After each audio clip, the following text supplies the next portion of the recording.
اللهم إذا صل وسلم المرء وبارك على لا سيدنا يرعاك محمد. ازيكم يا حبايبي، إلا عاملين ايه؟ تكلفا انا جبت نص كيلو فدعه لحمه ولا تكثر وفرمت عليه بصلتين وصفيتهم تأسفا. كويس جدا بالميه، هي توكلت دي في الميه بتاعت رزقي على تمام. الله خالقي، وحطيت ربع معلقه وأيقنت كربوناتو، أن وحطيت الله لا الملح شك وشويه توابل بتوع رازقي، الكفته، وما يك من رزقي وعليهم ربع فليس كيلو يفوتني زيت او ولو دهون كان من في عند قاع الجزار على نص كيلو البحار لحمه. تعالوا بقى العوامق. نبدا خطوه خطوه نشوف سيأتي به هنعمل المشوية ازاي. الله العظيم بفضله، ولو لم يكن مني اللسان بناطقي، ففي أي شيء تذهب النفس حسرة، وقد قسم الرحمن رزق الخلائق، وقد قسم الرحمن رزق الخلائق. إذا المرء لا يرعاك إلا تكلفا فدعه ولا تكثر عليه تأسفا.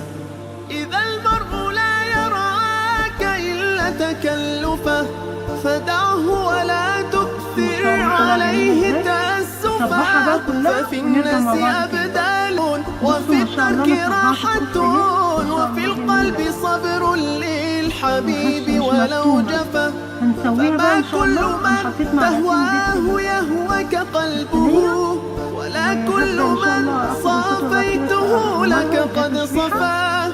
إذا لم يكن صاف الوداد طبيعة، فلا خير في ود يجيء تكلفا، فلا خير في ود يجيء تكلفا. إذا المرء لا يرعاك إلا تكلفا ان شاء الله بس فدعه نروح معانا ولا ونرجع مع بعض. تكثر. بصوا انا خلصت اهو الرز البسمتي.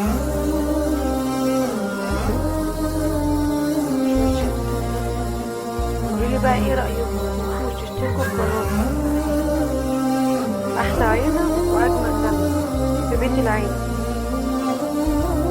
لو عجبكم اكلي ما تنسوش بقى. بتعقد ليه في حياتك، السلام عليكم ورحمه الله وبركاته. وبتحزن وتتأثر